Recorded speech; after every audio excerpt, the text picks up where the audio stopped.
नमस्कार, माझे नाव वंशिका सावरकर. तसेच या प्रयोगामध्ये सहभागी विद्यार्थिनी करुणा कोहडे, अक्षरा राजुके. मी वर्ग 11वीमध्ये शिकत आहे. माझ्या शाळेचे नाव आदर्श विद्यालय कनिष्ठ महाविद्यालय कचारी सावंगा आहे.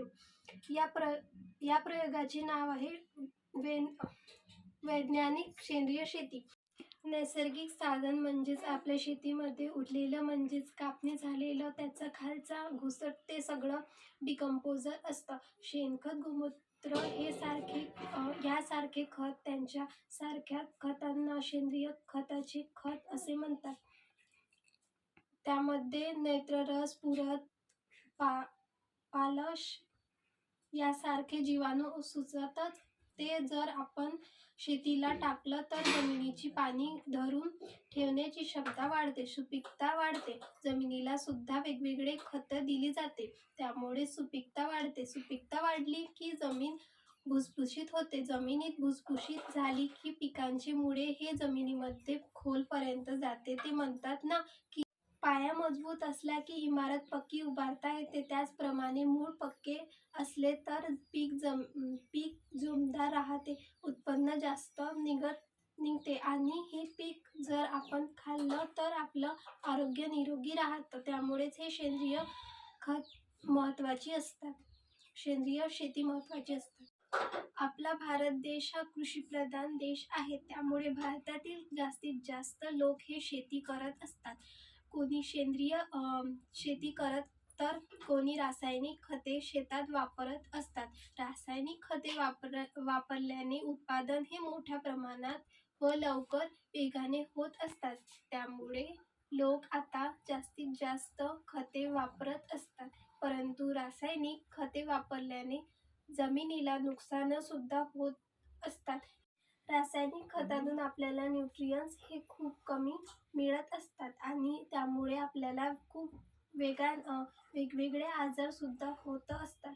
जसे आतड्यांचे विकार, कर्करोग इत्यादी यांसारखे आजार आपल्याला होत असतात.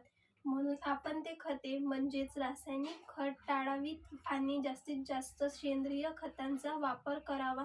त्यामुळेच आम्ही सेंद्रिय खतामध्ये 3 प्रकारची खते दाखवली आहेत: कोंबडी खत, लेंडी खत आणि शेणखत.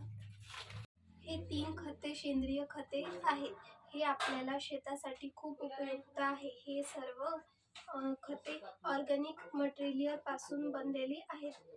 या प्रकारची उद्दिष्टे असे आहेत की रासायनिक खतांचा वापर कमी करून सेंद्रिय खताचा वापर हा जास्तीत जास्त व्हावा. या प्रयोगामध्ये वापरलेले साहित्य: पुठ्ठा, ऑर्गॅनिक मटेरियल इत्यादी. या प्रकल्पाची कार्यपद्धती: तर पहिले खत आहे गांडूळ खत. गांडूळ खत हे आपल्या गांडळापासून मिळत असते. त्यामुळे आपली जी जमिनी आहे ती खूप सुपीक व भुसभुशीत होत असते.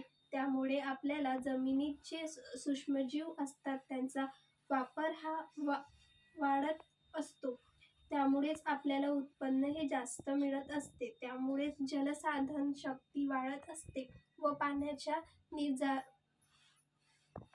निचरा होण्यास मदत होते. दुसरं आहे कोंबड खत. कोंबड खतात 13 नत्रद्रव्ये असतात. तर आपले मोठमोठे शेतबांधव हे पहिला डोस म्हणून कोंबडखत शेतीला देत असतात. त्यामध्ये पोटॅशियम, फॉस्फरस व न्यूट्रियन्स हे मोठ्या प्रमाणात असतात. या खतात आपल्याला खूप फायदा सुद्धा आहे. हे खत आपण रासायनिक खते ज्याप्रमाणे विकतो त्याचप्रमाणे आपण हे कोंबड खत सुद्धा घरच्या घरी बनवून विकू शकतो. तो सुद्धा आपला एक धंदा होऊ शकतो. त्यामुळेच आपल्याला उत्पन्न हे जास्तीत जास्त मिळत असते. या प्रकल्पाचे फायदे: सेंद्रिय खतापासून जमिनीला खूप फायदा होत असतो. जमिनी खूप उत्पादित होत देत असते. त्यामुळे शेतकऱ्यांना खूप फायदा होतो. तसेच त्याचा फायदा हा मानवाच्या आरोग्यावर सुद्धा होतो. म्हणजे सेंद्रिय खताचा वापर करून जे उत्पादन निघत असते ते पीक आपण खात असतो. त्यामुळे त्याचा फायदा आपल्याला आरोग्यावर सुद्धा होतो. आपलीच रोग प्रतिकारक शक्ती वाढते. धन्यवाद.